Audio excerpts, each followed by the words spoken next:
Iya, Pak. Oke, saya record ya. Oke ya. Jadi cara membaca tabelnya gitu ya. Nah, kotak-kotak di pojok kanan atas itu menotasikan sebagai cost per unit angkut. Kemudian kotak yang tengah itu ada sel-nya, sel XAI, XA1, XA2, XA3 itu adalah apa? Kalau di sini sebagai apa? XA1, XA2, XA3. XB1, XB2, XB3.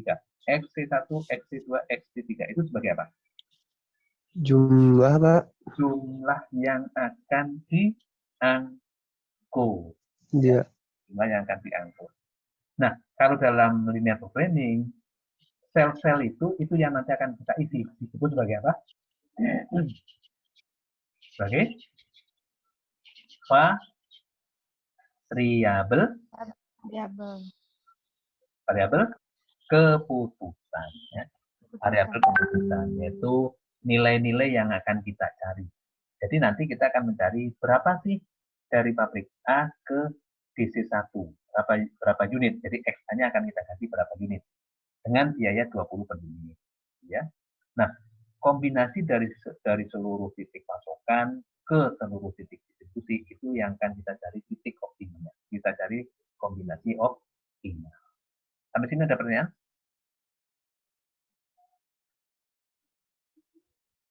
Belum? Cukup, Pak. Ya, lanjut ya. Oke. Nah, kita pertama kali kita akan lakukan initial feasibility solution-nya itu dengan metode Northwest Corner Rule (NWCR). Ya. Caranya gimana? Caranya adalah dengan isi sel pojok kiri atas dengan sejumlah maksimum sumber atau tujuan yang paling mungkin. Maksudnya gini. Ya. Kayak misalnya pabrik A, ini kapasitas berapa? Kapasitas 90, Pak. Oke. Kapasitas 90. Pabrik A itu mau ngisi ke DC1 atau DC2, DC3. Andaikan pabrik A mau ngisi ke DC1, maka kita akan cari ya maksimum yang mungkin di antara baris dan kolom. Nah, yang mungkin di sini pabrik A kapasitas 90, DC1 permintaan 50. Berarti penuhin dulu 50. Nah, itu maksudnya yang maksimum yang mungkin. Maksudnya ya itu ya. Ini maksimum yang mungkin dengan sejumlah maksimum sumber atau tujuan yang paling mungkin. Ya. Jadi mana yang lebih kecil antara baris dengan kolom itu yang akan diisikan. Itu langkah pertama. Kemudian langkah ini bergeser ke kanan. Lanjutkan ke sel sebelah kanan atau bawahnya. Ya, yang masih tersisa. Jadi ke kanan dulu atau ke bawahnya yang masih tersisa. Ke kanan artinya kalau kanan itu kan berarti baris kan, bicara baris kan. Kalau ke bawah itu bicara kolom. Kalau bicara baris itu berarti bicara apa? Sumber. Ya. Sumber, Pak. Ya, kalau baris itu berarti sumber, kalau bicara kolom berarti permintaan atau pasar. Istilah kotak tersebut dengan sejumlah maksimum sumber atau tujuan yang paling mungkin. Ya, dan seterusnya sampai semua terisi sel pojok kanan bawah. Ya, sampai semua terisi dengan selnya. Ya, selnya terisi, lalu hitung total biaya transportasinya. Ya, nah ini langkah-langkahnya. Siap. Oke. Nah, sekarang kita coba. Ini kan tadi masih kosong kan, belum terisi kan? Masih XA1, XA2, XA3, dan seterusnya. Masih kosong berarti.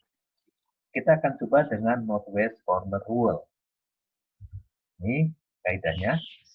10 menit lagi nanti saya undang lagi lah. Kalau ini putus, kemudian nanti 2 menit saya akan invite lagi ya. 1 atau 2 menit. Oke. Tadi tabelnya masih kosong. Sekarang kita ikutin kaidah NWCR. Ya.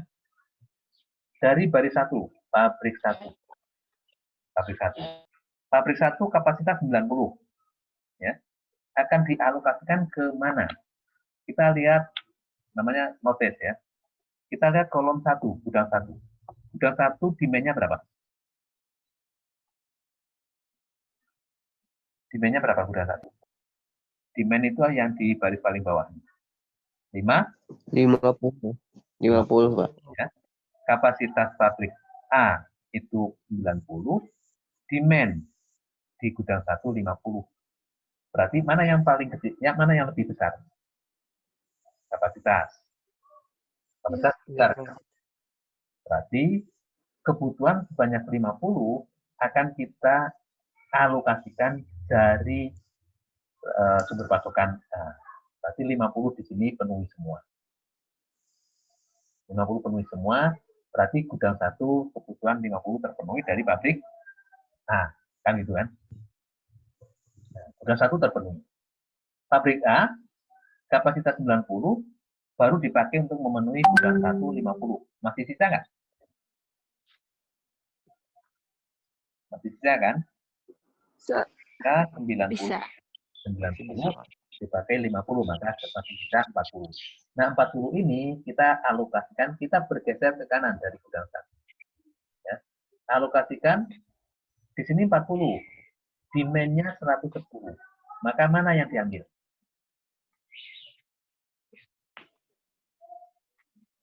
Ini 40, demand-nya 140. Maka 40 kita ambil, taruh. Ya. Berarti gudang 2 kebutuhan 110 sudah terpenuhi dari pabrik A 40. Pabrik A kapasitas 90 itu sudah dipakai untuk memenuhi gudang 150 dan gudang 2 40. Berarti pabrik A sudah full. Ya. Pabrik A sudah full. Kemudian dari gudang 2 ini kita lari ke bawah, ke kolom yang bersangkutan. Ya. Gudang 2 kebutuhan 110, baru dipenuhi dari pabrik A 90. Maka sisanya berapa? 110 kurangi 4, 40. Berarti 70. Ya. Sisanya 70. Sekarang kita lari ke baris kedua, pabrik B. Gudang 2 masih butuh 70. Pabrik B mempunyai kapasitas 60. Nah, mana yang lebih kecil? Kapasitas atau kebutuhan? Kapasitas. Kapasitas, ya. Karena kapasitasnya lebih kecil, maka seluruh kapasitas ini tempatkan semua di kebutuhan. Ya, berarti 60 dari pabrik B itu dialokasikan semuanya ke gudang 2. Ya, yang masih butuh 70. Ya, 70. Nah, gudang 2 dipenuhi dari pabrik B 60. Pabrik B juga full untuk memenuhi gudang 2. Sekarang kita lihat gudang B, gudang 2. Ya. Butuh 70, baru dipenuhi 60. Berarti masih sisa 10. Ya. Maka gudang 2 kita lari ke bawah, ke kolom yang sama. Kolom yang bersangkutan. Masih sisa 10. 10 ambilkan dari pabrik C. Pabrik C kapasitas 50. Ya, dipakai untuk memenuhi gudang 2 10. Ya, gudang 2 10 berarti sudah full. 40 dari pabrik A, 60 dari pabrik B, dan 10 dari pabrik C. 110. Pabrik C 50 kapasitas baru dipakai untuk gudang 2 10. Berarti sisanya 40. 40 dialokasikan geser ke kanan ya. Itu gudang 3. Gudang 3 demand-nya berapa? Gudang 3 demand-nya 40. Gudang pabrik C tadi kapasitas sisanya 40. Maka yang 40 pun dialokasikan ke gudang. Nah, ini solusinya itu seperti ini. Ini northwest corner. Sehingga total biaya transportasinya itu adalah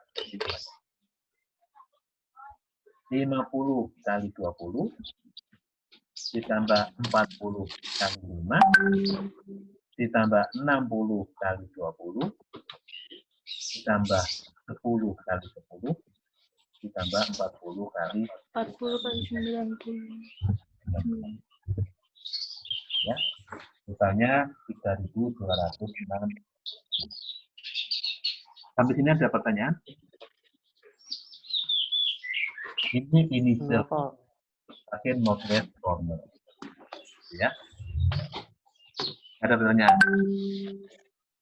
Kalau nggak ada pertanyaan, saya yang nanya. Apakah ini sudah optimal? Ini sudah optimal belum kira-kira? Belum, Pak. Belum. Ya. Ini belum optimal. Kenapa? Karena kita akan lakukan coba-coba. Ya. Kalau kita coba lakukan alokasi yang berbeda, apakah masih bisa menurunkan cost? Itu, ya. Apakah masih bisa menurunkan cost? Nah, kita akan coba-coba dengan stepping stone. Ya, metode berikutnya dengan stepping stone. Ini belum kita pindah ke PowerPoint. Kita masih pakai ini. Stepping stone-nya ini.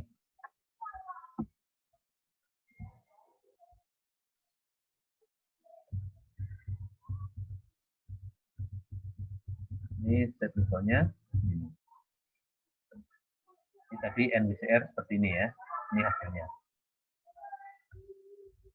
Ini NWCR. Hasilnya adalah 3.260. Kita akan lakukan dengan stepping stone. Ya. Langkah-langkah dalam stepping stone itu adalah setelah kita melakukan initial solution feasibility-nya dengan NWCR, maka kita akan lakukan evaluasi apakah solusi awal telah optimum. Jika belum, kita lanjutkan dengan metode stepping stone ya. Langkahnya gimana? Langkahnya adalah kita lakukan perubahan alokasi secara coba-coba. Meskipun coba-coba, tapi nanti ada prinsipnya. Ya. Caranya adalah menentukan entering variable dan leaving variable dengan membuat loop tertutup. Ya, membuat loop tertutup ya secara file. Misalnya gini. Loopnya akan kita buat. Kita coba dari sel X A1, dari A1. A1, kemudian A1 kita akan turun ke bawah ke B1, bergerak ke kanan, ya, ke B2, kemudian bergerak ke atas ke A2. Ini namanya closed loop, ya, closed loop atau circle loop, ya, circle loop, circle ya. Jadi memutar, tertutup. Ya. Nah, sekarang prinsipnya kita bisa memindahkan dari satu sel ke sel berikutnya sepanjang biaya angkut per unitnya lebih rendah. Ya, biaya angkut per unitnya lebih rendah. Kemudian hitung penghematan yang diperoleh dari pemindahan biaya transportasi tersebut. Ya, contoh, di NWCR kita memperoleh hasil alokasi dari A ke gudang 1 atau sebut saja sebagai A1 itu adalah Pak, mohon maaf, tampilan Oh. PPT-nya masih yang tadi, Pak. Oh, sorry. Bentar. Oh, iya ya. Bentar. Berarti sharing ininya masih.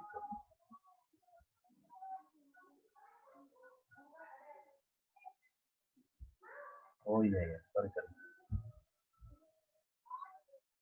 Nah, ini kita sama. Nah, ini yang PDF.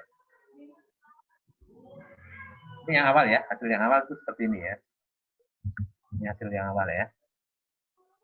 Nah, ini akan kita koreksi. Kita akan koreksi waktunya 1 menit kurang ya.